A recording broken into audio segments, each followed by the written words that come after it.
మత్తయి సువార్త 10వ అధ్యాయము 34వ వచనం. నేను భూమి మీదకి సమాధానము పంపవచ్చితునని తలంచుకుడి. ఖడ్గమునే గాని సమాధానాన్ని పంపుటకు నేను రాలేదు. ఇది పెద్ద క్వశ్చన్. చాలు, తర్వాత చూద్దాం మిగిలింది. ఇప్పుడు ఈ క్వశ్చన్ పట్టుకొని కొంతమంది మతోన్మాదులు, కొంతమంది ప్రభువుని వ్యతిరేకించారు. చూసావా యేసుక్రీస్తు ప్రభు సమాధానం కలగడానికి రాలేదట. ఖడ్గాన్ని కత్తులు చేయడానికి వచ్చాడట, అగ్ని వేయడానికి వచ్చాడట, సమాధానం లేకుండా చేయడానికి వచ్చాడట. అలాంటి దేవుడిని నువ్వు నమ్ముకుంటారా మీరు? ఆయన రాడంటాడు. ఆయనకి పైన అక్షరమే తెలుసు. వాడికి దేవుని ఆత్మ సంగతులు దేవుని ఆత్మ కలిగిన వారికి మాత్రమే అర్థమవుతాయి. నీలాంటి వాడికి ఏమర్థం అవుతారు నాయన? బైబిల్ పట్టేసి ఇప్పుడు సరిపోయింది ఏంటి? ఇది అన్ని పుస్తకాలు అన్ని పుస్తకం కాదురా బైబిల్. నువ్వు ప్రకృతి సంబంధమైన మనిషికి దేవుని ఆత్మ విషయములో అర్థము కావు. దేవుని ఆత్మ విషయాలు నీకు అర్థం కావాలంటే, వాక్యము నీకు అర్థం కావాలంటే, దేవుడి మనసు నీకు అర్థం కావాలంటే నీకు కూడా ఏముండాలా? దేవుని ఆత్మ ఉండాలి రా బాయ్. దేవుని ఆత్మ ఉండాలా? నువ్వు బైబిల్ వేసుకుని ఓ తరగతులు పెట్టి చెప్పి సరిపోతుంది అనుకుంటున్నావు ఏంటి? యేసుక్రీస్తు ప్రభు నిజంగానే ఆయన మాట చెప్పాడంటే సమాధానం కలగజేయడానికి రాలేదా? సమాధానం కలగజేయడానికి రాలేదా ఆయన? ఇప్పుడు యేసు ప్రభు నమ్ముకుంటే మీ జీవితాల్లో, మీ మనసులో సమాధానం లేదా? నెమ్మది లేదా?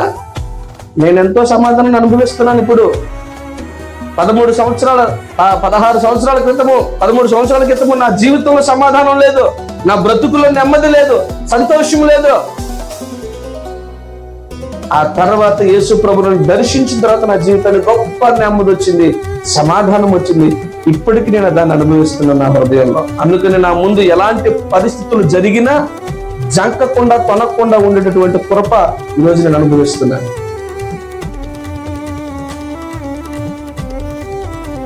సమాధానము కలగజేయడానికే వచ్చాడు. ఆయన ద్వారా దేశాలకు సమాధానం కలుగుతుంది, ఆయన ద్వారా రాష్ట్రాలకు సమాధానం కలుగుతుంది, ఆయన ద్వారా కుటుంబాలకు సమాధానం కలుగుతుంది, ఆయన ద్వారా గృహాలకు సమాధానం కలుగుతుంది, ఆయన ద్వారా వ్యక్తులకు, వారి జీవితాలకు, హృదయాలకు సమాధానం కలుగుతుంది, ఆయన ద్వారా జాతులకు సమాధానము కలుగుతుంది. ఆయన సమాధానకర్త. ఎవరో?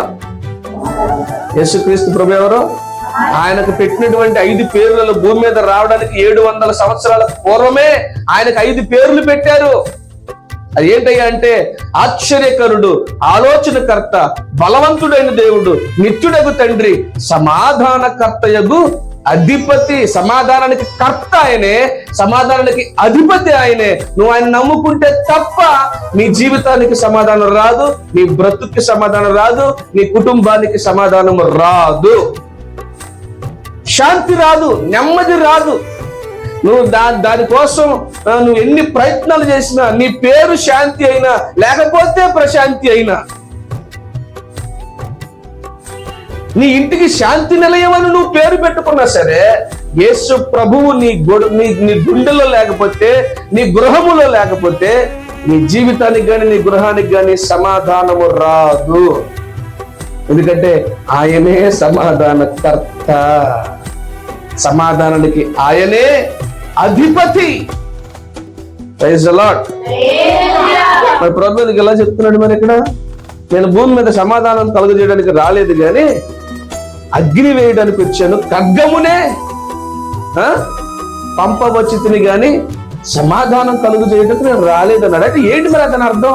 అని దేని గురించి మాట్లాడుతున్నాడంటే, బైబిల్లో ఆన్సర్ ఎక్కడైతే క్వశ్చన్ వేసిందో ఆ క్వశ్చన్ దగ్గర ఆన్సర్ ఖచ్చితంగా కిందో పైన తప్పనిసరిగా ఉంటుంది. అక్కడే ఉంటుంది. మనం వెతుకుతుంది కిందకు చదవండి. ఇప్పుడు ఆయన ఉద్దేశం ఏంటి చెప్తున్నాడు. ఎట్లాగా ఆయన సమాధానం కలగజేయకుండా ఖడ్గం వేసాడు, అగ్ని వేసాడు అని అంటున్నాడు. కింద చెప్తున్నాడు, ఒక మనుషునికి, ఒక కొడుక్కి తండ్రికి ఏం చేస్తాడట? విరోధం పెడతాడట. అమ్మో, కొడుకు తల్లి కూతులు కూడా కయ్యం పెట్టేస్తాడట.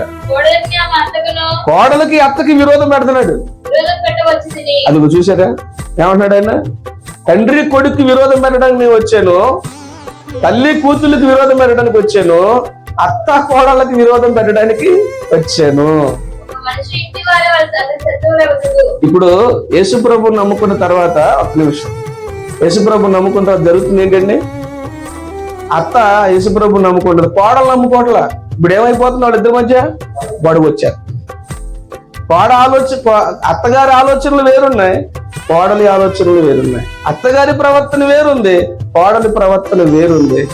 అందుకనే అత్తగారి కోడలి మనసు అత్తగారి నచ్చట్లేదు, అత్త మనసు కోడలికి. ఇప్పుడు వాళ్ళిద్దరి మధ్య ఏమవుతుంది? గొడవ వచ్చేస్తుంది. అది చెప్తున్నాడు యేసుప్రభు. అంతేగాని స్వతహాగా వచ్చి మీతో దెబ్బలాడేసుకోండి అని చెప్పి కోడల గురించి అత్తకి నెగిటివ్ గా చెప్పట్లేదు, అత్త గురించి కోడలికి నెగిటివ్ గా. ఇద్దరికి ఒకరి మీద ఒకటి విరోధం పెట్టి కయం ఇలా కాదా అని చెప్తుంది.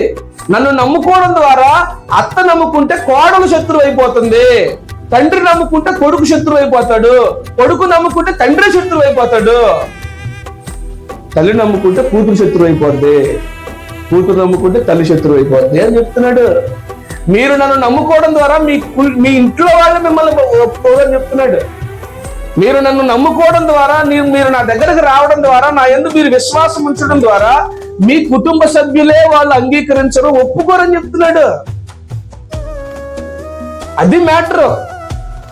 సాధు సుందర్ సింగ్ గారు పంజాబ్ రాష్ట్రంలో ఉన్నటువంటి వ్యక్తి. ఆయన యేసుప్రభు నమ్ముకున్నందుకు సొంత తండ్రి విషం పెట్టి చంపే ప్రయత్నం చేశాడు ఆయనకి భోజనంలో.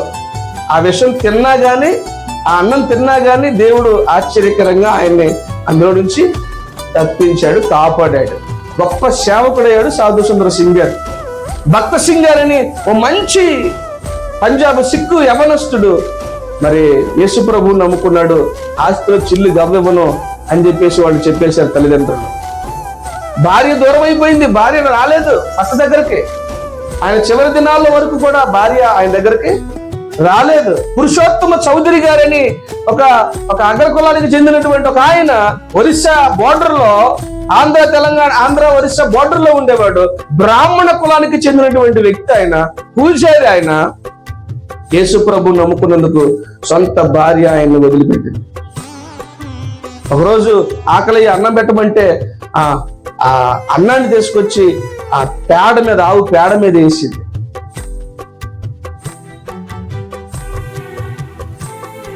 ఈరోజు కుటుంబాల్లో ఏం జరుగుతున్నాయి అంటే, యేసుప్రభు నమ్ముకుంటే సొంత కుటుంబ సభ్యులే ద్వేషిస్తున్నారు, సొంత కుటుంబ సభ్యులే వ్యతిరేకిస్తున్నారు. తల్లి నమ్ముకుంటే పిల్లలు ఒప్పుకోవట్లేదు, ఇష్టపడడం లేదు. పిల్లలు నమ్ముకుంటే తల్లిదండ్రులు ఒప్పుకోవట్లేదు, అత్త నమ్ముకుంటే కోడలు ఒప్పుకోవట్లేదు.